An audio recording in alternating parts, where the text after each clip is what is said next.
नमस्ते संसे। नमस्ते नमस्ते। नमस्ते प्रणाम सिंपली। प्रणाम प्रणाम। शुरू करें। राम से ओके। युद्ध कांडे सप्तषष्टितमः सर्गः।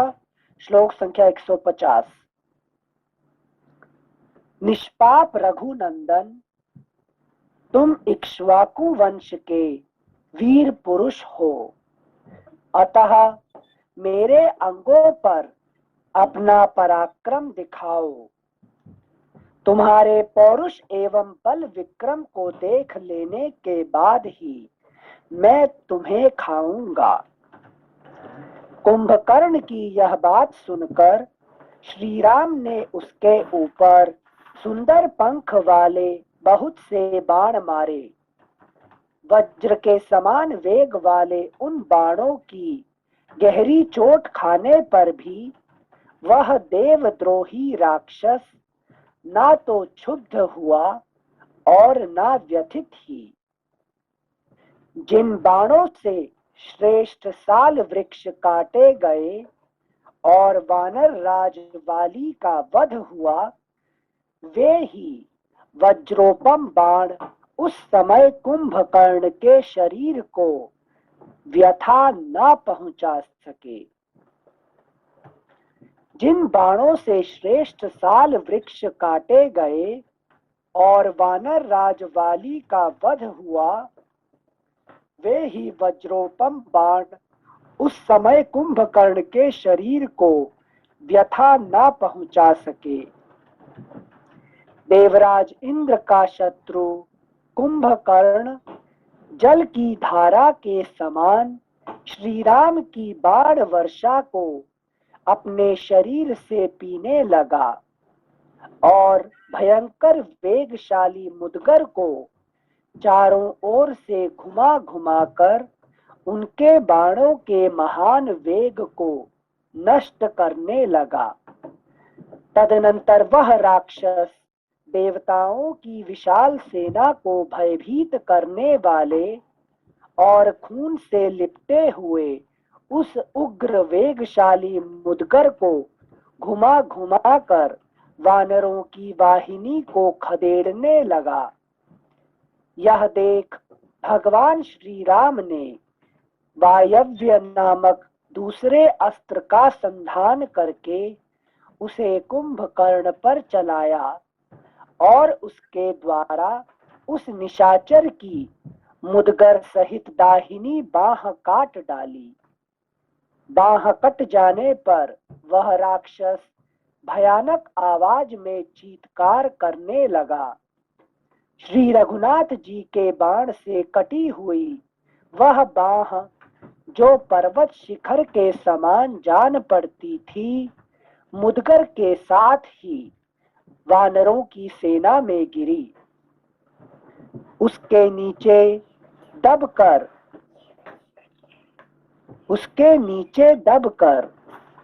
सिंचे आवाज आ रही है ना हमारी? हाँ सिंचे 150 से पढ़े एक बार फिर से। ठीक है। अच्छा, यहाँ पर सिंचे एक श्लोक आया था 152 वाला, जहाँ बोल रहे थे जिन बाणों से श्रेष्ठ साल वृक्ष काटे गए और वानर राज वाली का वध हुआ, वे ही वज्रोपम बाण उस समय कुंभकर्ण के शरीर को व्यथा ना पहुंचा सके। जिनसे तो मतलब वाली रूपी प्रारब्ध को जो खत्म कर सकते थे, वो इस जन्म की तमस के ऊपर विजय नहीं पा सकते हैं। वो बाण भी, तमस इतना खतरनाक है प्रारब्ध से ज्यादा भी। ये 152 में बोल रहे थे। तमस थोड़ा पावरफुल है जिंदगी में, लाइफ में हमारे। हमें लग रहा था मतलब प्रारब्ध पर विजय नहीं पा सकते ना, लेकिन यहाँ के हिसाब से ज्ञान के वो बाण जो प्रारब्ध पर भी विजय दिला दे, वो तमस पर विजय वो भी नहीं दिला सकते। ऐसा देखिए प्रारब्ध, देखिए जो तमस होता है ये हमारी लाइफ का बेस है, ठीक है ना। हाँ। जैसे कि आपका शरीर जो है ना, इस शरीर किसका पर चल रहा है?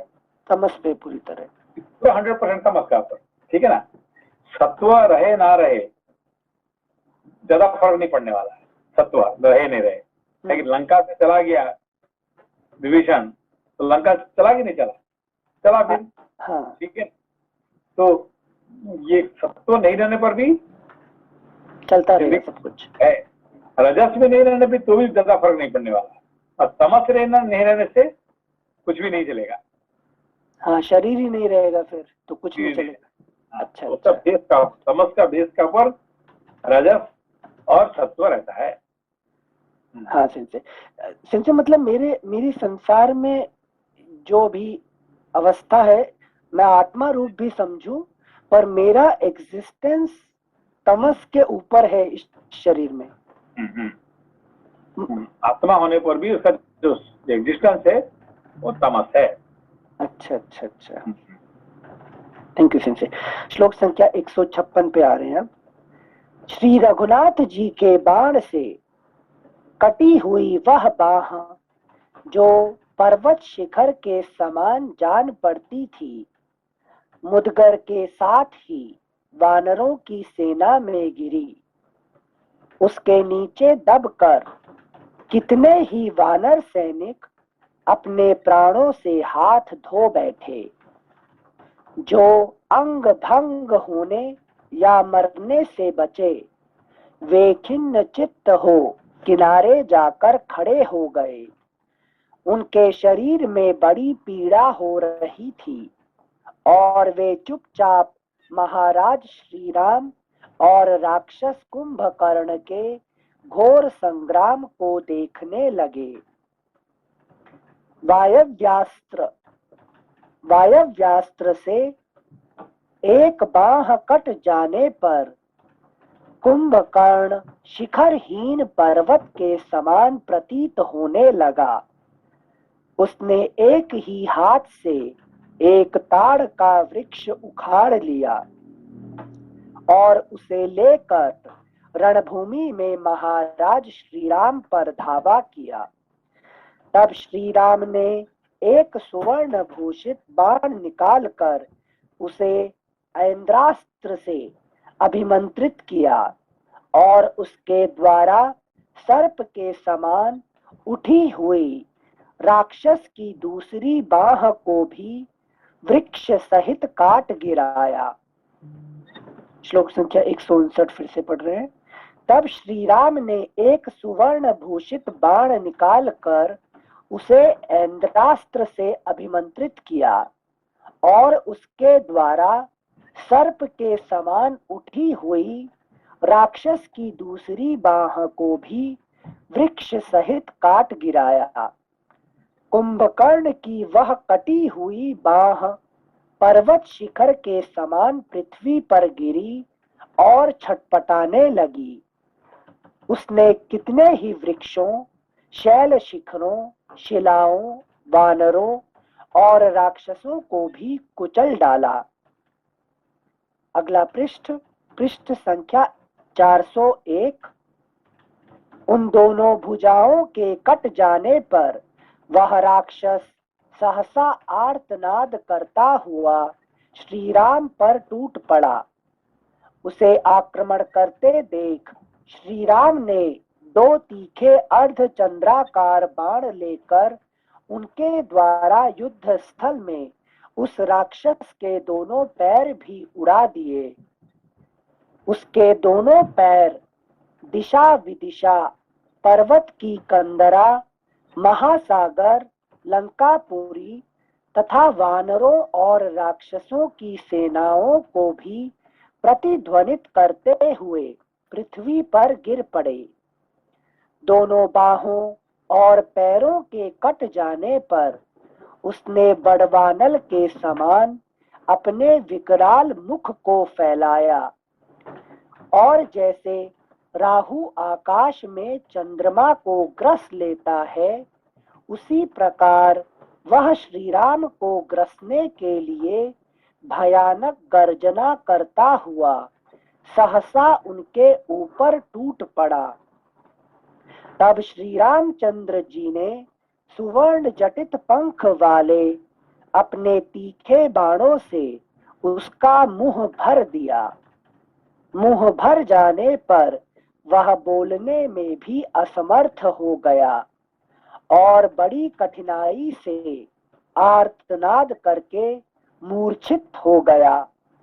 इसके बाद भगवान श्री राम ने ब्रह्मदंड तथा विनाशकारी काल के समान भयंकर एवं तीखा बाण, जो सूर्य की किरणों के समान उद्दीप्त, इंद्रास्त्र से अभिमंत्रित, शत्रुनाशक, तेजस्वी सूर्य और प्रज्वलित अग्नि के समान देदीप्यमान, हीरे और सुवर्ण से विभूषित, सुंदर पंख से युक्त, वायु तथा इंद्र के वज्र और अश्नि के समान वेगशाली था, हाथ में लिया और उस निशाचर को लक्ष्य करके छोड़ दिया।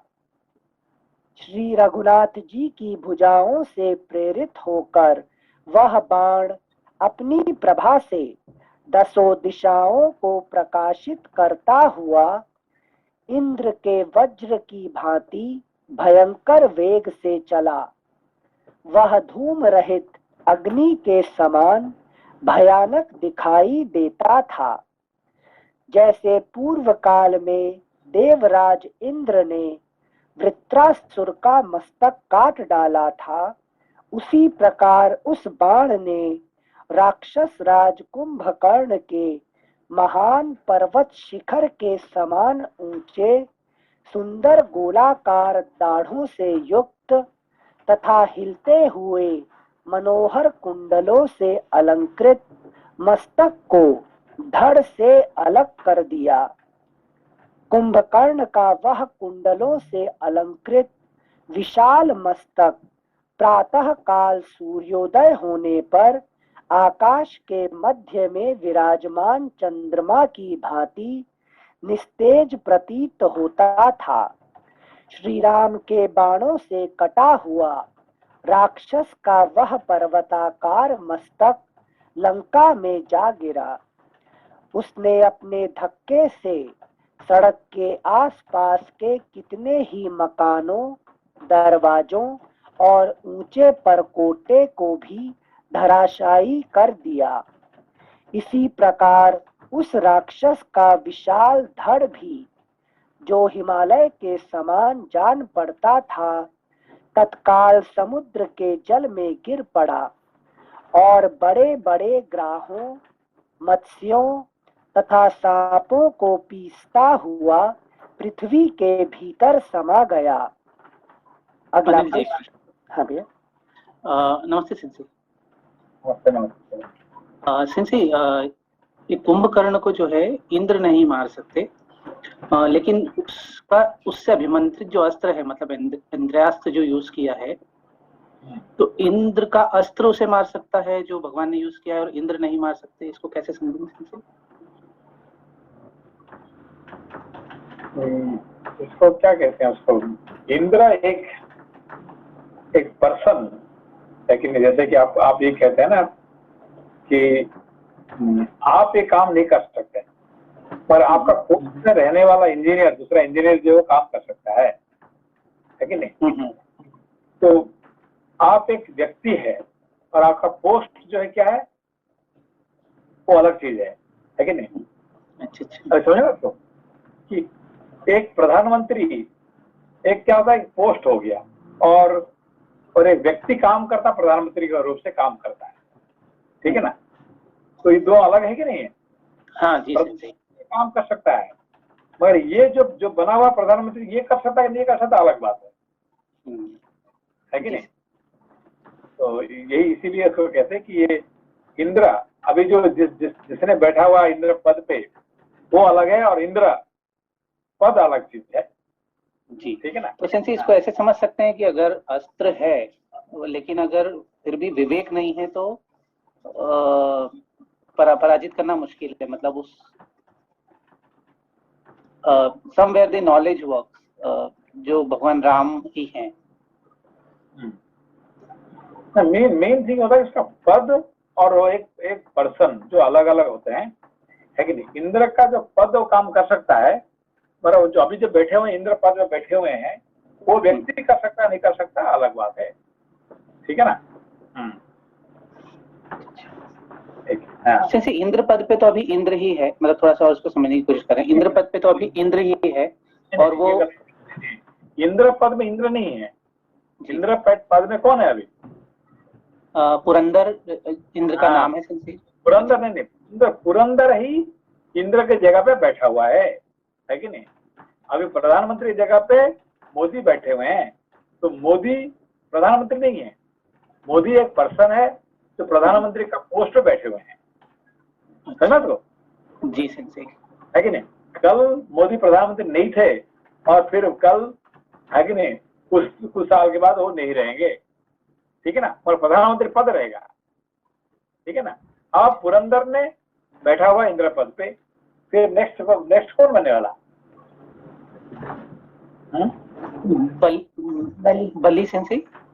हाँ, बलि बन जाएगा। तो बलि बनने के बाद ये पुरंदर क्या हुआ, काम खत्म, है कि नहीं, इसका काम खत्म हो गया। तो एक पर्सन है और एक पोस्ट है, दो अलग अलग बात है। तो पोस्ट को इस्तेमाल किया जा सकता है पर पर्सन कर सकता नहीं कर सकता, अलग बात है, ठीक है ना। अच्छा अच्छा, तो सेंसी भगवान राम ने जब इसको इंद्रास्त्र उपयोग किया तो उन्होंने उस पोस्ट का यूज किया, और हाँ, क्यों? क्योंकि वो, है कि नहीं, ईश्वर के होने से वो खुद नहीं कर सकते हैं, ये क्या करते हैं, ये पोस्ट को इस्तेमाल करते हैं, है कि नहीं। जैसे कि यहाँ पे, है कि नहीं, सुग्रीव का पोस्ट को इस्तेमाल कर रहे हैं, जीव का पोस्ट कर रहे हैं अभी, है कि नहीं, इसका सबका पोस्ट इस्तेमाल करके वो अपना काम करवा रहे हैं, ठीक है। थैंक यू सिंसे। पृष्ठ संख्या, अगला पृष्ठ संख्या 402, श्लोक संख्या 172।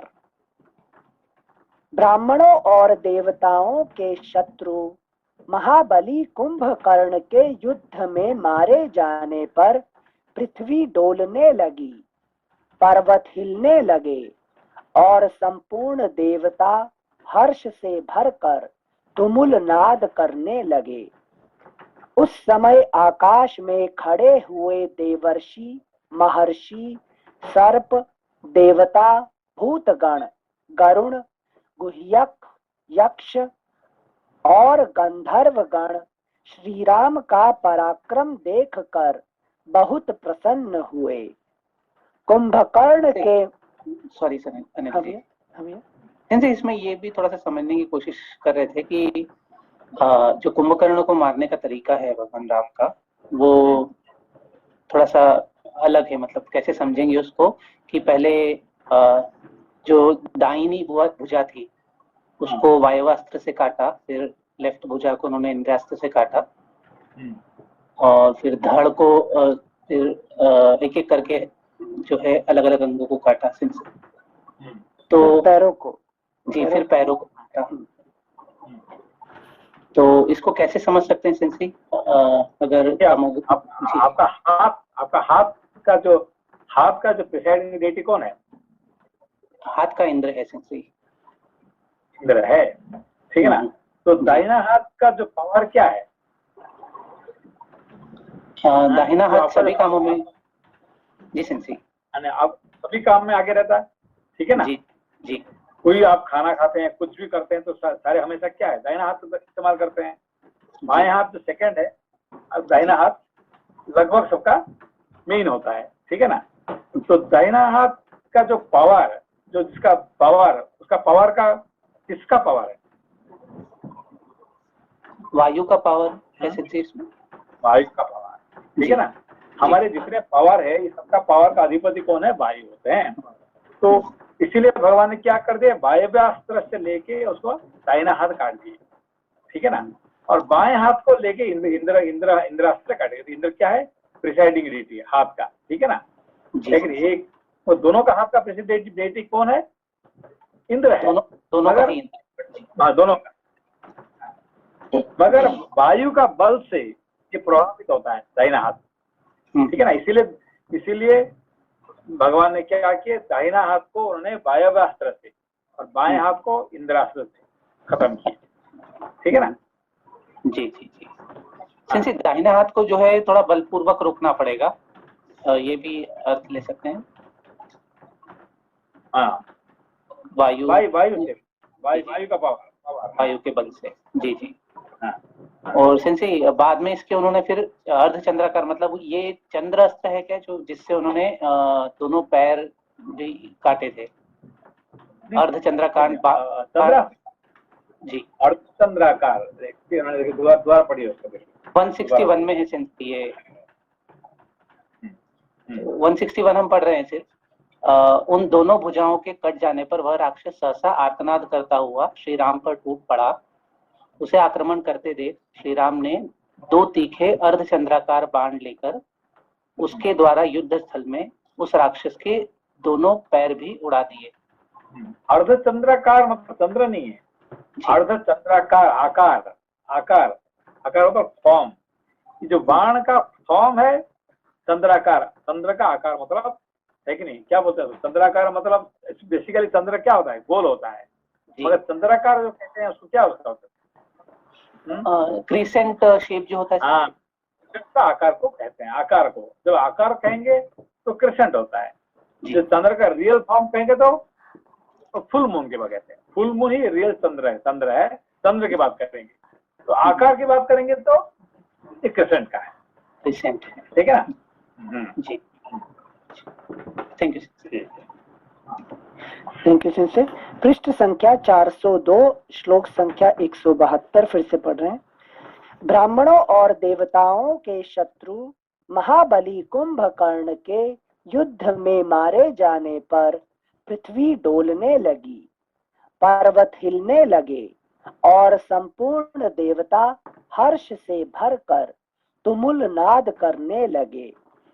उस समय आकाश में खड़े हुए देवर्षि, महर्षि, सर्प, देवता, भूतगण, गरुण, गुह्यक, यक्ष और गंधर्वगण श्री राम का पराक्रम देखकर बहुत प्रसन्न हुए।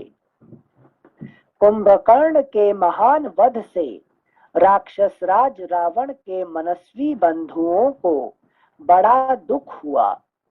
वे रघुकुल तिलक श्री राम की ओर देखकर उसी तरह उच्च स्वर से रोने कल्पने लगे जैसे सिंह पर दृष्टि पड़ते ही मतवाले हाथी चीत्कार कर उठते हैं। देव समूह को दुख देने वाले कुंभकर्ण का युद्ध में वध करके वानर सेना के बीच में खड़े हुए भगवान श्री राम अंधकार का नाश करके राहु के मुख से छूटे हुए सूर्य देव के समान प्रकाशित हो रहे थे। भयानक बलशाली शत्रु के मारे जाने से बहुसंख्यक वानरों को बड़ी प्रसन्नता हुई। उनके मुख विकसित कमल की भांति हर्षोल्लास से खिल उठे तथा उन्होंने सफल मनोरथ हुए राजकुमार भगवान श्री राम की भूरी भूरी प्रशंसा की, जो बड़े बड़े युद्धों में कभी पराजित नहीं हुआ था तथा देवताओं की सेना को भी कुचल डालने वाला था। उस महान राक्षस कुंभकर्ण को रणभूमि में मारकर रघुनाथ जी को वैसी ही प्रसन्नता हुई जैसी वृत्रासुर का वध करके देवराज इंद्र को हुई थी। इस प्रकार श्री वाल्मीकि निर्मित आर्ष रामायण आदि काव्य के युद्ध कांड में 67वां सर्ग पूरा हुआ। सिंसे जो मनीष भैया ने जो क्वेश्चन पूछा था उस टाइम हम थोड़ा रुके हुए थे। सिंसे जो सीक्वेंस में तमस का अंत किया है जो श्री रामचंद्र जी ने, जो सुग्रीव और हनुमान जी ये सब लोग जीत सकते हैं पर अंत नहीं कर सकते, उनका जो सीक्वेंस था पहले हाथ का कर्मेंद्रिया, जो हाथ को काटा, पैर को काटा, मुंह में तीर मारे, और फिर जो बाकी इंद्रियां होती है, श्रवणेंद्रिया या नेत्र, उसको विहीन किया गला काट के। तो तमस का अंत सीधे प्राण लेके नहीं कर सकते, पूरा छत विक्षत करना जरूरी होता है क्या? क्योंकि देखिए उसका प्राण ले लेंगे तो किसका खत्म होगा, है कि नहीं? ये प्राण का होगा। देखिए हमारे जो है ना, कितने कोष है? 5 कोश। 5 कोष है। तो पहला कोष क्या है? अन्नमय कोश। कोष। फिर प्राण, सेकंड होता प्राणमय कोष। प्राण को ले लिया तो अरणमय कोषा बचा रहेगा नहीं रहा? अच्छा अच्छा, यस यस सुनते। आपने प्राण को ले लिया तो अन्नमय कोष तो रहा ना। हाँ हाँ हाँ हाँ हाँ। तो पूरा मूल रूप से मतलब विनाश कर रहे हैं राम जी पूरी तरह से। ठीक है, थैंक यू सिंसे। अगला अध्याय 68तमः सर्गः। कुंभकर्ण के वध का समाचार सुनकर रावण का विलाप। महात्मा श्री रामचंद्र जी के द्वारा कुंभकर्ण को मारा गया देख राक्षसों ने अपने राजा रावण से जाकर कहा, महाराज, काल के समान भयंकर पराक्रमी कुंभकर्ण वानर सेना को भगाकर तथा बहुत से वानरों को अपना आहार बनाकर स्वयं भी काल के गाल में चले गए। एक मिनट, राक्षसों ने कहा, ओके। श्लोक संख्या 4। वे 2 घड़ी तक अपने प्रताप से तप कर अंत में श्री राम के तेज से शांत हो गए। एक बार फिर से पढ़ने से, वे 2 घड़ी तक अपने प्रताप से तप कर अंत में श्री राम के तेज से शांत हो गए। उनका आधा शरीर धड़ भयानक दिखाई देने वाले समुद्र में घुस गया और आधा शरीर मस्तक, नाक, कान कट जाने से खून बहाता हुआ लंका के द्वार पर पड़ा है। उस शरीर के द्वारा आपके भाई पर्वताकार कुंभकर्ण लंका का द्वार रोक कर पड़े हैं। वे श्री राम के बाणों से पीड़ित हो हाथ, पैर और मस्तक से हीन, नंग धड़ंग धड़ के रूप में परिणत हो दावानल से दग्ध हुए वृक्ष की भांति नष्ट हो गए। अगला पृष्ठ संख्या 403, श्लोक संख्या 6। महाबली कुंभकर्ण युद्ध स्थल में मारा गया। यह सुनकर रावण शोक से संतप्त एवं मूर्छित हो गया और तत्काल पृथ्वी पर गिर पड़ा। अपने चाचा के निधन का समाचार सुनकर देवांतक, नरांतक, त्रिशिरा और अतिकाय दुख से पीड़ित हो फूट फूट कर रोने लगे। अनायास ही महान कर्म करने वाले श्री राम के द्वारा भाई कुंभकर्ण मारे गए, यह सुनकर उसके सौतेले भाई महोदर और महापार्श्व शोक से व्याकुल हो गए। तदनंतर बड़े कष्ट से होश में आने पर राक्षस राज रावण कुंभकर्ण के वध से दुखी हो विलाप करने लगा। उसकी सारी इंद्रियां शोक से व्याकुल हो उठी थीं। वह रो रो कर कहने लगा, हा वीर, हा महाबली कुंभकर्ण, तुम शत्रुओं के दर्प का दलन करने वाले थे, किंतु दुर्भाग्यवश मुझे असहाय छोड़कर यमलोक को चल दिए। महाबली वीर, तुम मेरा तथा इन भाई बंधुओं का कंटक दूर किए बिना शत्रु सेना को संतप्त करके मुझे छोड़ अकेले कहाँ चले जा रहे हो। इस समय मैं अवश्य ही नहीं के बराबर हूँ, क्योंकि मेरी दाहिनी बाह कुंभकर्ण धराशायी हो गया, जिसका भरोसा करके मैं देवता और असुर किसी से नहीं डरता था। देवताओं और दानवों का दर्प चूर करने वाला ऐसा वीर जो कालाग्नि के समान प्रतीत होता था, आज रण क्षेत्र में राम के हाथ से कैसे मारा गया। भाई, तुम्हें तो वज्र का प्रहार भी कभी कष्ट नहीं पहुंचा सकता था, वही तुम आज राम के बाणों से पीड़ित हो भूतल पर कैसे सो रहे हो। आज सम्रांगण में तुम्हें मारा गया देख आकाश में खड़े हुए ये ऋषियों सहित देवता हर्षनाद कर रहे हैं। निश्चय ही अब अवसर पाकर हर्ष से भरे हुए वानर आज ही लंका के समस्त दुर्गम द्वारों पर चढ़ जाएंगे। अब मुझे राज्य से कोई प्रयोजन नहीं है। अब मुझे राज्य से कोई प्रयोजन नहीं है। सीता को लेकर भी मैं क्या करूंगा।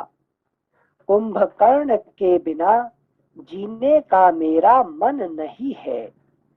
यदि मैं युद्ध स्थल में अपने भाई का वध करने वाले राम को नहीं मार सकता तो मेरा मर जाना ही अच्छा है। इस निरर्थक जीवन को सुरक्षित रखना कदापि अच्छा नहीं है। मैं आज ही उस देश को जाऊंगा जहां मेरा छोटा भाई कुंभकर्ण गया है। मैं अपने भाइयों को छोड़कर क्षण भर भी जीवित नहीं रह सकता। मैंने पहले देवताओं का अपकार किया था, अब वे मुझे देखकर हंसेंगे। हा कुंभकर्ण, तुम्हारे मारे जाने पर अब मैं इंद्र को कैसे जीत सकूंगा। मैंने महात्मा विभीषण की कही हुई जिन उत्तम बातों को अज्ञानवश स्वीकार नहीं किया था, वे मेरे ऊपर आज प्रत्यक्ष रूप से घटित हो रही हैं। जब से कुंभकर्ण और प्रहस्त का यह दारुण विनाश उत्पन्न हुआ है, तभी से विभीषण की बात याद आकर मुझे लज्जित कर रही है। श्लोक संख्या 22 फिर से पढ़ रहे हैं। जब से कुंभकर्ण और प्रहस्त का यह दारुण विनाश उत्पन्न हुआ है, तभी से विभीषण की बात याद आकर मुझे लज्जित कर रही है। इन्हीं दोनों का नाम क्यों ले रहे हैं? इतने सारे खरदूषण और दूसरे दूसरे स्ट्रॉन्ग डेमल्स भी तो थे, लेकिन इन दोनों का स्पेशल नाम। अभी ये सिर्फ बेसिकली कौन है? कुंभकर्ण जो है, इनका प्रति ही उसका मोह है, किसका? रावण का। अच्छा, ठीक है, मोह है। क्यों? क्योंकि बिना तमस से रजस का काम नहीं बनेगा। ठीक है ना? अच्छा। रजस कहाँ पे काम करता है? जब तमस बेस्ड होता है। तमस बेस नहीं रहने से रजस का कोई काम नहीं होगा, इसलिए उसका सिर्फ मोह है कि नहीं? जब कुंभकर्ण चला गया तो फिर मेरा क्या काम है? कुछ काम नहीं है। अच्छा, मतलब कुछ काम नहीं, मतलब सीता जी को भी देने के लिए तैयार हो जाएंगे, ऐसा भी हो सकता है। हाँ, यहाँ तक आ गया कि बस अब मेरा कोई जिंदगी में राज्य लेके ये लेके फिर, मगर उसके बाद क्या होगा? क्योंकि मोह के बाद काम कौन थी? अच्छा, कामुकता, वो जो काम क्रोध लोभ मोह। हाँ, अभी मोह आ गया। है कि नहीं। मोह के बाद मोह जब छूट गया तो क्या है, जिंदगी को मतलब नहीं है तो छोड़ दो, सीता को छोड़ दो, एक राज्य को छोड़ दो, सब छोड़ दो, और मोह खत्म हो गया। तो फिर मोह आने के बाद जो खत्म हो जाता है फिर क्या आएगा, मद आएगा, ठीक है ना। अच्छा, तो फिर हाँ, मद के आने के बाद फिर है कि नहीं, तो एक के बाद एक आते हैं, ठीक है ना। Thank you sensei. अगला पृष्ठ, पृष्ठ संख्या 404, श्लोक संख्या 23। मैंने धर्म परायण श्रीमान विभीषण को जो घर से निकाल दिया था, उसी कर्म का यह शोकदायक परिणाम अब मुझे भोगना पड़ रहा है। जैसे श्रीमान विभीषण को जो घर से निकाल दिया था, उसी कर्म का यह शोकदायक परिणाम अब मुझे भोगना पड़ रहा है। इस प्रकार भांति भांति से दीनता पूर्वक अत्यंत विलाप करके व्याकुल चित्त हुआ दशमुख रावण अपने छोटे भाई इंद्र शत्रु कुंभकर्ण के वध का स्मरण करके बहुत ही व्यथित हो पुनः पृथ्वी पर गिर पड़ा।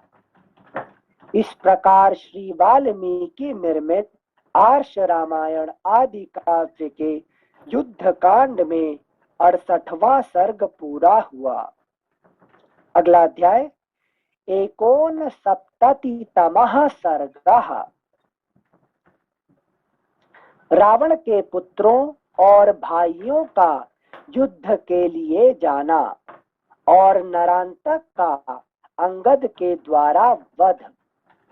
दुरात्मा रावण जब शोक से पीड़ित हो इस प्रकार विलाप करने लगा, तब त्रिशिरा ने कहा, राजन, इसमें संदेह नहीं कि हमारे मझले चाचा जो इस समय युद्ध में मारे गए हैं, ऐसे ही महान पराक्रमी थे, परंतु आप जिस प्रकार रोते कलपते हैं, उस तरह श्रेष्ठ पुरुष किसी के लिए विलाप नहीं करते हैं। प्रभो, निश्चय आप अकेले ही तीनों लोकों से भी लोहा लेने में समर्थ हैं। फिर इस तरह साधारण पुरुष की भांति क्यों अपने आप को शोक में डाल रहे हैं। आपके पास ब्रह्मा जी की दी हुई शक्ति, कवच, धनुष तथा बाण है। साथ ही मेघ गर्जना के समान शब्द करने वाला रथ भी है, जिसमें 1000 गधे जोते जाते हैं। आपने एक ही शस्त्र से देवताओं और दानवों को अनेक बार पछाड़ा है। अतः सब प्रकार के अस्त्र शस्त्रों से सुसज्जित होने पर आप राम को भी दंड दे सकते हैं। अथवा महाराज, आपकी इच्छा हो तो यहीं रहें। मैं स्वयं युद्ध के लिए जाऊंगा और जैसे गरुण सर्पों का संहार करते हैं, उसी तरह मैं आपके शत्रुओं को जड़ से उखाड़ फेंकूंगा। जैसे इंद्र ने शंबरासुर को और भगवान विष्णु ने नरकासुर को मार गिराया था। नरकासुर फुटनोट 1। यहाँ जिस नरकासुर का नाम आया है, वह विप्रचित्ति नामक दानवों के द्वारा सिंहिका के गर्भ से उत्पन्न हुए वातापी आदि 7 पुत्रों में से एक था। उनके नाम क्रमशः इस प्रकार हैं: वातापी, नमुची, इलवल, श्रीमर, अंधक, नरक और कालनाभ। भगवान श्री कृष्ण ने द्वापर में जिस भूमि पुत्र नरकासुर का वध किया था, वह यहाँ उल्लिखित नरकासुर से भिन्न था। त्रिशिरा और रावण के समय में तो उसका जन्म ही नहीं हुआ था। फुटनोटेंस श्लोक संख्या 7। जैसे इंद्र ने शंबरासुर को और भगवान विष्णु ने नरकासुर को मार गिराया था, उसी प्रकार युद्ध स्थल में आज मेरे द्वारा मारे जाकर राम सदा के लिए सो जाएंगे। त्रिशिरा की यह बात सुनकर राक्षस राज रावण को इतना संतोष हुआ कि वह अपना नया जन्म हुआ सा मानने लगा। काल से प्रेरित होकर ही उसकी ऐसी बुद्धि हो गई। त्रिशिरा का उपरयुक्त कथन सुनकर देवांतक, नरांतक और तेजस्वी अतिकाय ये तीनों युद्ध के लिए उत्साहित हो गए। एक बार फिर से पढ़ रहे हैं 9 नंबर। त्रिशिरा का उपरयुक्त कथन सुनकर देवांतक, नरांतक और तेजस्वी अतिकाय ये तीनों युद्ध के लिए उत्साहित हो गए। देवांतक, नरांतक और अतिकाय। सिंचा अतिकाय का मतलब क्या होता है? अतिकाय काय मतलब क्या है? काया मतलब शरीर के लिए बोल रहे हैं क्या सिंचा? शरीर है। अति मतलब बृहत, बड़ा है कि नहीं? अच्छा। जो बड़ा शरीर होता है उसको अति काय कहते हैं। अच्छा अच्छा अच्छा, थैंक यू सिंसे। सो देवांतक, नरांतक और अतिकाय। ओके, ये बड़ा कर है कि नहीं? अच्छा अच्छा, थैंक यू सिंसे। श्लोक संख्या 9 एक बार फिर से पढ़ रहे हैं। त्रिशिरा का उपरयुक्त कथन सुनकर देवांतक, नरांतक और तेजस्वी अतिकाय ये तीनों युद्ध के लिए उत्साहित हो गए। अगला पृष्ठ, पृष्ठ संख्या 405, श्लोक संख्या 10। मैं युद्ध के लिए जाऊंगा, मैं जाऊंगा, ऐसा कहते और गरजते हुए वे तीनों श्रेष्ठ निशाचर युद्ध के लिए तैयार हो गए। रावण के वे वीर पुत्र इंद्र के समान पराक्रमी थे। वे सब के सब आकाश में विचरण करने वाले माया विशारद, रण दुर्मद तथा देवताओं का भी दर्प दलन करने वाले थे। वे सभी उत्तम बल से संपन्न थे। उन सब की कीर्ति तीनों लोकों में फैली हुई थी और समर भूमि में आने पर गंधर्वों, किन्नरों तथा बड़े बड़े नागों सहित देवताओं से कभी उन सब की पराजय नहीं सुनी गई थी। वे सभी अस्त्र वेत्ता, सभी वीर और सभी युद्ध की कला में निपुण थे। उन सबको शस्त्रों और शास्त्रों का उत्तम ज्ञान प्राप्त था। उन सबको शस्त्रों और शास्त्रों का उत्तम ज्ञान प्राप्त था और सबने तपस्या के द्वारा वरदान प्राप्त किए थे। शस्त्र और शास्त्र मतलब है ना? यहाँ शास्त्र मतलब धनुर्वेद के लिए बोल रहे हैं। मतलब जो शास्त्र मतलब ज्ञान, जो शस्त्र चलाने का नीतिपूर्ण। हाँ। शस्त्र और शास्त्र दोनों का रूट क्या है? शस्त्र, रूट, शास्त्र, शस्त्र, दोनों का रूट एक ही है। अच्छा, थोड़ा और बताइए। शास्त्र, श्रु नहीं सेंस नहीं गेस नहीं कर पा रहे हैं। दोनों का रूट एक ही है। लोपा जी, ये सेंसे आपने हितोपदेश में पढ़ाए थे कि शस्त्र और शास्त्र दोनों का रूट सेम है, तो दोनों का रूट क्या है?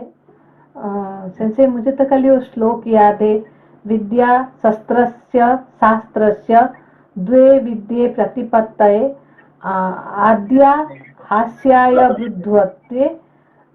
शास्त्र शस्त्र दोनों का आपको का एक शासन, शासन क्या होता है? रूलिंग करने के लिए। अब अस्त्र शास्त्र क्यों रखते हैं आप? क्योंकि शासन करने के लिए शस्त्र का जरूरत है। और शास्त्र भी क्या है? रूल। शस्त्र क्या है? वेपन। ये दोनों किसी लिए? शासन रूल करने के लिए। अच्छा अच्छा। समझा? दोनों। Why are you keeping weapon? To rule, to discipline. हाँ, और उसका फिर क्या है? शिष्य। शिष्य क्या है? तो शासन योग्य है कि नहीं? अब समझो आपकी, शास्त्र, शास्त्र, शासन और शिष्य, है कि नहीं? जो शासन योग्य है, ये सब शासन के लिए बना हुआ है, ठीक है ना? अच्छा अच्छा, हाँ सेंसे। तो शास्त्र क्या है? जो शासन करने के लिए जो अस्त्र करते हैं, अस्त्र और शस्त्र, है कि नहीं? जो शासन करने के लिए जो अस्त्र रखा जाता है उसको शस्त्र कहते हैं, और जो रूल्स रेगुलेशन कहते हैं उसको शास्त्र कहते हैं। इसके लिए, शासन करने के लिए, ठीक है ना? हाँ सेंसे। सेंसे शस्त्र का शासन तो समझ में आ जाता है कि शस्त्र की आवश्यकता है एक्सटर्नल रूल करने के लिए। शास्त्र की आवश्यकता इंटरनल के लिए या एक्सटर्नल, दोनों के लिए? हमारा देश का जो है, अपना इंडिया का शास्त्र कौन सा है? इंडिया का पेनल कोड होता है ना, जो पेनल कोड, हाँ है हाँ नहीं? हाँ हाँ। इंडियन पेनल कोड होता है, जिसका ऊपर सारे वकील लोगों ने, सारे जज ने उसको कैसे रूल करते हैं। अभी हमारे इंडिया का रूल कौन करता है इसको? संविधान। अच्छा, संविधान। हाँ और संविधान को कौन नियम मानता है? Supreme court. हाँ हाँ। तो ये जो वकील लोगों ने क्या पढ़ते हैं? ये शास्त्र पढ़ते हैं, है कि नहीं? कौन पढ़ते हैं? रूल बुक पढ़ते हैं पूरा। अच्छा अच्छा। तो पढ़ के वो रूलिंग करते हैं, ठीक है ना? हाँ हाँ हाँ हाँ। प्रधानमंत्री, राष्ट्रपति, ये कुछ भी हो, वो उनका बात नहीं होगा। किसका बात होगा? सुप्रीम कोर्ट का, ठीक है ना? तो उसको शास्त्र, ठीक है ना? शास्त्र और शास्त्र। Thank you sense, thank you. नमस्ते सेंसे। नमस्ते नमस्ते। सेंसे, आपने शायद एक बार बोले थे कि दोनों का रूट शायद सस है ना? सस है। Very good, very good. सस है। सस। Thank you. Thank you sense, thank you Manila ji. उन सबको शस्त्रों और शास्त्रों का उत्तम ज्ञान प्राप्त था और सबने तपस्या के द्वारा वरदान प्राप्त किया था। श्लोक संख्या 14। सूर्य के समान तेजस्वी तथा शत्रुओं की सेना और संपत्ति को रौंद डालने वाले उन पुत्रों से घिरा हुआ राक्षसों का राजा रावण बड़े बड़े दानवों का दर्प चूर्ण करने वाले देवताओं से घिरे हुए इंद्र की भांति शोभा पा रहा था। उसने अपने पुत्रों को हृदय से लगाकर नाना प्रकार के आभूषणों से विभूषित किया और उत्तम आशीर्वाद देकर रणभूमि में भेजा। रावण ने अपने दोनों भाई युद्धोन्मत्त महापार्श्व और मत्त महोदर को भी युद्ध में कुमारों की रक्षा के लिए भेजा। वे सभी सॉरी सिंसे, महोदर क्या है? सिंसे महाउदर, बड़े पेट वाला। बड़े पेट वाला, ठीक है। Thank you सिंसे। सिंसे यहाँ रावण सबको अपने बच्चों को भेज देता है, भाई को भेज देता है, खुद क्यों नहीं जाता युद्ध करने डायरेक्टली? जाके लड़ के मर जाए ना पहले ही। पहले राजा थोड़ी मरेगा, है कि नहीं? पहले वो अपना सैनिक से काम लेगा, उससे लेगा, सब आखिरी में वो मरेगा, ठीक है ना? मतलब पूरे कुल का नाश करके ही मारेगा। हाँ सिंसे। श्लोक संख्या 16। मतलब कितने आराम से, एक बार 15 दोबारा पढ़ रहे हैं। उसने अपने पुत्रों को हृदय से लगाकर नाना प्रकार के आभूषणों से विभूषित किया और उत्तम आशीर्वाद देकर रणभूमि में भेजा। मतलब पूरा तैयार करके जाओ मरो। हाँ संजय। श्लोक संख्या 16। रावण ने अपने दोनों भाई युद्धोन्मत्त महापार्श्व और मत्त महोदर को भी युद्ध में कुमारों की रक्षा के लिए भेजा। वे सभी महाकाय राक्षस समस्त लोकों को रुलाने वाले महामना रावण को प्रणाम और उसकी परिक्रमा करके युद्ध के लिए प्रस्थित हुए।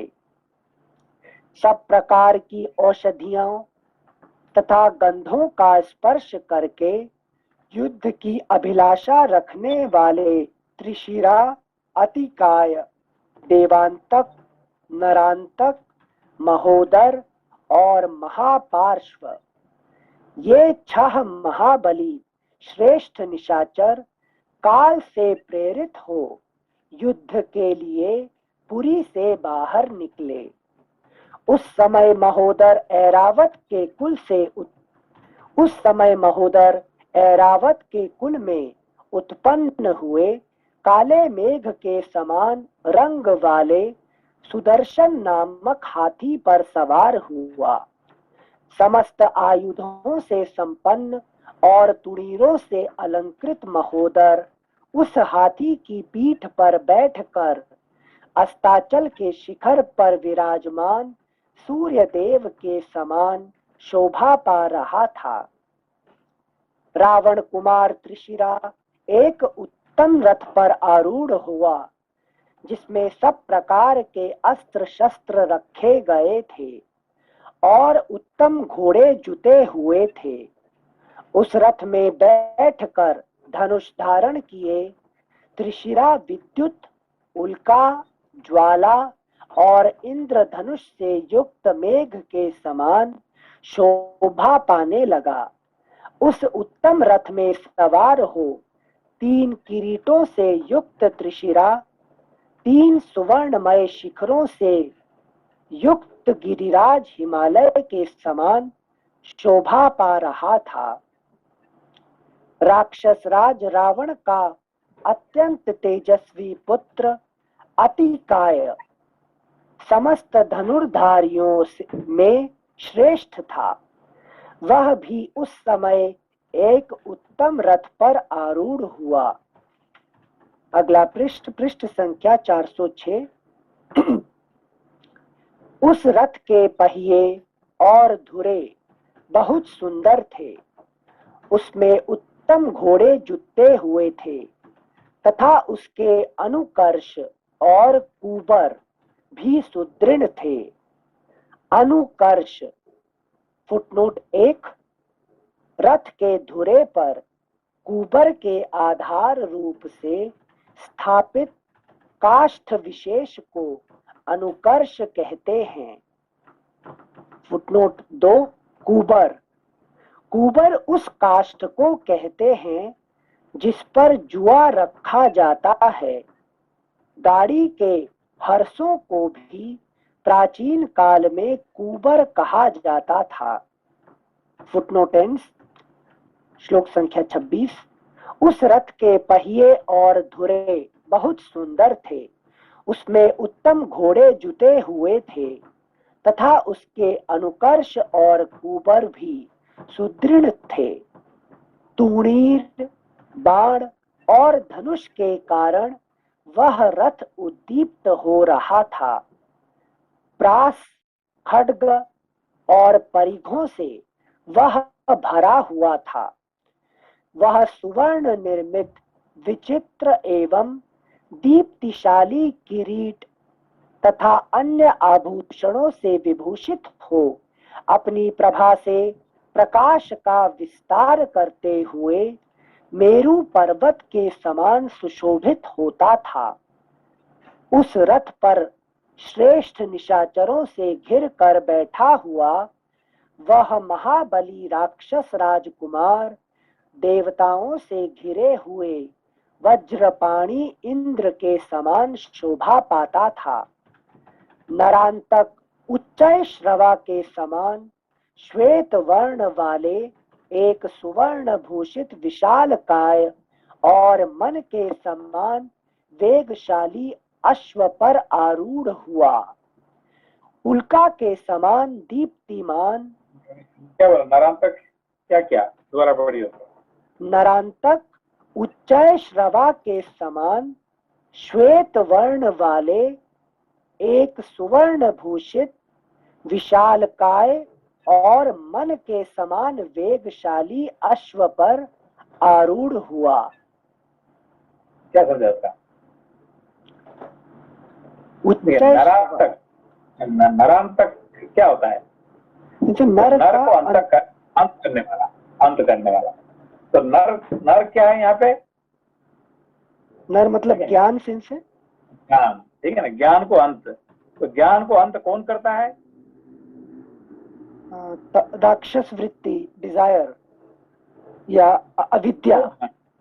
हाँ, तो हमारे जो मनोमय कोश होता है, मन मनोमय कोश क्या करता है? हमारे जो 5 कोश है ना, हाँ हाँ, है कि 5 कोश का कैसे कैसे काम होता है? अन्नमय कोश आहार निद्रा भय, आहार निद्रा और मैथुन उसमें वृत्ति में लग जाता है। प्राणमय कोश स्पोर्ट्स एक्टिविटी से जो आनंद प्राप्त करते हैं, एक्सरसाइज वगैरह से।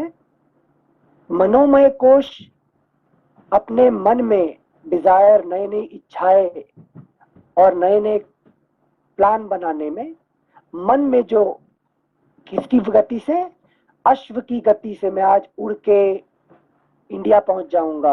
एक मिनट लोपा जी, क्या है तीनों ये जो 5 कोश का क्या कैसे काम करते हैं हमारे? जैसे अन्नमय कोश तो जो कि हमारे सिर्फ स्थूल शरीर का, और प्राणमय कोश होता है कि हमारी प्राणमय, मनोमय और विज्ञानमय, ये हमारे सूक्ष्म शरीर का। कैसे है कि प्राणमय हमारे पंच प्राण, मनोमय होता है मन और विज्ञानमय है बुद्धि। नहीं, यहाँ पे कॉन्टेक्स्ट क्या है? कॉन्टेक्स्ट है नरांतक, नरांतक, ठीक है नहीं? नरांतक का कॉन्टेक्स्ट में आप कैसे समझाएंगे? नरांतक का कॉन्टेक्स्ट में सेंसे ये आपने बोले कि मनोमय कोश का। यहाँ पे देखिए, हमारे जो जीवन में बेस क्या है? बेस होता है क्या है? अन्नमय कोश, शरीर। क्या सेंसे क्या है? बेस है कि नहीं? हाँ, जो बेस, जो बच्चा पैदा होगा तो क्या होकर पैदा होगा? शरीर से पैदा होता है, शरीर, ठीक है ना? अन्नमय कोश, शरीर क्या है? बेस होता है, ठीक है ना? और मनुष्य का लक्ष्य, साधारण मनुष्य का लक्ष्य क्या है? रजस में प्राणमय कुछ करने का है। प्रत्येक मनुष्य जो है क्या चाहता है कि मैं खुशी होना चाहता हूँ, I want to enjoy my life, है कि साधारण मनुष्य क्या चाहता है कि I want to be happy, मैं खुशी होना चाहता हूँ। पैसा बनाते हैं, घर बनाएंगे, फैमिली बनाएंगे, बच्चे करेंगे, सब करेंगे, किस लिए? कि I want to be happy, खुश होने के लिए, ठीक है ना? तो बेस क्या है? अन्नमय कोश, और लक्ष्य क्या हुआ है? आनंदमय कोश। समझ में बात को? हाँ, समझ में आया। अभी अन्नमय कोश से हमारा जिंदगी का सबसे बड़ा लक्ष्य क्या है? एम क्या है? I want to be happy, आनंदमय कोश, ठीक है ना? आनंद होना चाहते हैं, ठीक है ना? तो आनंद कैसे होंगे कि ये 3 कोश बीच में रह गया, क्या क्या? प्राण, मन और विज्ञान। तो मन क्या है? इच्छा शक्ति। मन होता क्या है? इच्छा शक्ति, है कि नहीं? और विज्ञान में क्या से होता है? ज्ञान शक्ति। और प्राण में कोश क्या होता है? क्रिया शक्ति। तो इच्छा प्रकाश करके, तो ज्ञान को लगा के, फिर क्रिया करके हम खुशी होना चाहते हैं, आनंद होना चाहते हैं, है कि नहीं? इसे कौन कराता है हमको? ये नरांतक, है कि नहीं? रावण कराता है। अनिल जी समझ में, समझे उसको? हाँ सेंसे, इंसान का, मनुष्य का बेस होता है अन्नमय कोश। तो जब वो जन्म, शरीर रूप से जन्म लेता है अन्न से, और जिंदगी भर क्या कोशिश करता रहता है? होल लाइफ जिंदगी भर आनंदमय कोश। हाँ, I want to be happy. कैसे खुश होना अलग बात है, I want to be happy, हाँ अरे you are already happy, you are the, है कि नहीं? आप आनंद है, ये ऑलरेडी आनंद है, कोई जानता नहीं है। और ये नराम तक इसको क्या कर दौड़ाता है, अरे खुश कैसे होगे, काम नहीं करोगे, पैसा नहीं बनाओगे, ये नहीं करोगे, वो नहीं करोगे, तो खुश कैसे होगे? You if want to be happy, you work, make money, make more friends, make, सब फिर खुश होगे। ये इसको, ये किसका ज्ञान है? नरांतक का। नरांतक, ठीक है ना? हाँ नरांतक हमारा अविद्या, ठीक है ना? हाँ सिंचे। ये बात, और कितनी स्पीड से भगाता है? उच्च श्रवा घोड़े की स्पीड से। घोड़े के दूध से।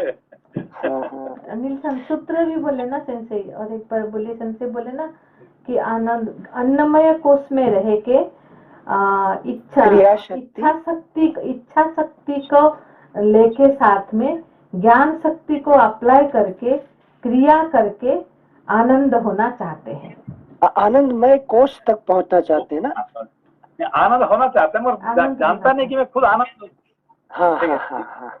आई एम द आनंद, मैं खुद ही आनंद, सच्चिदानंद मैं हूँ, जानता नहीं है कि नहीं? और ये को नारायण तक हमको भगाते भगाते क्या करता है, हमको पहुंचाता है you want to be happy, अब ऐसे ऐसे कर्म करो, है कि नहीं? रावण के साथ काम करके तुम, है कि नहीं, महान बनोगे। ठीक है ना? अरे समझे बात? फिलोसॉफी और नारायण तक, है कि नहीं? यस तो कौन मारेगा ये नारायण तक? ज्ञान नारायण तक को कौन मारेगा? अंगद जी मारेंगे, पुरुषार्थ मारेगा। क्यों? पुरुषार्थ मारेगा उसको। हाँ। नारायण को मारने वाले राम जी नहीं मार सकते हैं, है कि नहीं? उसको हाँ। लक्ष्मण जी नहीं मार सकते हैं, इसको अंगद ही मार सकता है, पुरुषार्थ, है कि नहीं? अच्छा। पुरुषार्थ नहीं करोगे तो नारायण को नहीं मार सकते हैं, ठीक है ना? सिंचे एक मिनट, मतलब नरांतक ही हमसे क्रिया शक्ति, इच्छा शक्ति, ज्ञान शक्ति का उपयोग करा के आनंद की तलाश में आगे बढ़ाता है। करना है। आनंदमय कोष और आनंद तो फर्क क्या है? एक है अवधारणा कि मुझे आनंद मिल रहा है और सूक्ष्म है, वो टूट जाएगा, उसके थोड़ी देर बाद चला जाएगा, आनंद मिलेगा और खत्म हो जाएगा, मतलब सुख है वो। मैं रियली आनंद हूँ, आई एम दी ब्लिस, मैं खुद ही आनंद हूँ, मुझे आनंद नहीं चाहिए, मैं आनंद हूँ, है कि नहीं? यही बात है, मैं सच्चिदानंद हूँ, ठीक है ना? ये होता है आनंद, है कि नहीं? पर जानता नहीं है कि नारायण तक की वजह से हमें क्या करते हैं, हमको भगाता है हमें, क्या कि तुम तो खुश होना चाहते हो तो पैसा बनाओ, काम करो, है कि नहीं? कुछ करो जिंदगी में, तब फिर आनंद खुशी होगी, नहीं तो खुश कैसे होगे, है कि नहीं? थैंक यू सिंचे, यस, वेरी ब्यूटीफुली एक्सप्लेन सिंचे। श्लोक संख्या 29 फिर से पढ़ रहे हैं। नरांतक उच्चय श्रवा के समान श्वेत वर्ण वाले, एक सुवर्ण भूषित विशाल काय और मन के समान वेगशाली अश्व पर आरूढ़ हुआ। हुआ है क्या है? मनोमय कोष जो है ना, है कि नहीं? ये आरूढ़ हुआ है। थैंक यू सिंचे। श्लोक संख्या 30। उल्का के समान दीप्तिमान प्रास हाथ में लेकर तेजस्वी नरांतक शक्ति लिए मोर पर बैठे हुए तेजपुंज से संपन्न कुमार कार्तिकेय के समान सुशोभित हो रहा था। देवांतक स्वर्ण भूषित परिघ लेकर समुद्र मंथन के समय दोनों हाथों से मंदराचल उठाए हुए भगवान विष्णु के स्वरूप का अनुकरण सा कर रहा था। देवांतक स्वर्ण भूषित परिघ लेकर समुद्र मंथन के समय दोनों हाथों से मंदराचल उठाए हुए भगवान विष्णु के स्वरूप का अनुकरण सा कर रहा था। एक चीज कंफर्म करनी थी, अभी जो आपने बताया था ज्ञानमय कोश, तो ये जो हम अभी जो पढ़ रहे हैं ये ज्ञान अलग है, क्योंकि इससे तो हम मोक्ष तक पहुंचने के लिए साधन ढूंढते हैं, पर वो ज्ञान अलग है जो नरांतक कहता है कि इस ज्ञान और क्रिया के द्वारा आप आनंदमय कोश में रहिए। ये देखिए, अभी जो हम कहाँ पे, अभी ज्ञान में, कोश में नहीं है, अभी हम क्या पे है, अभी ये शास्त्र पढ़ के हमें क्या मिलता है, हमें ज्ञान मिलता है। ज्ञान इज डिफरेंट फ्रॉम विज्ञानमय कोश, है कि नहीं। आनंद इज डिफरेंट फ्रॉम आनंदमय कोश, ये समझना चाहिए, है कि नहीं। आनंद और आनंदमय कोश में फर्क क्या है? आनंद और आनंदमय कोश से आनंद जो है वो जो अभी आपने बताया कि I know myself that I myself is आनंद, आई मीन विदाउट एनी आनंद है, थिंग्स एंड बीइंग्स, या वो जानने का मतलब है आनंद होना। कुछ जरूरत नहीं है कि जी, नहीं। जी। मैं कुछ भी अभी मेरे पास मुझे एक किलो सोना मिल गया, I have 1 kilogram of gold, इसीलिए मैं खुश हूँ, है कि नहीं। तो why I am happy, because I have 1 kilogram of gold, है कि नहीं। और यहाँ पे why are you happy, because I am happiness, I myself is happiness. जो रियल हैप्पीनेस को कहते हैं क्या है, आनंद, ठीक है ना। और जो शैडो हैप्पीनेस को क्या कहते हैं, आनंदमय कोश, है कि नहीं। Shadow happiness, real happiness. ऐसे ही विज्ञान में कोश क्या है कि शैडो नॉलेज, और ज्ञान क्या है कि रियल नॉलेज। समझ दोनों को? जी सेंसे, दोनों फर्क क्या है? जी सेंसे समझे।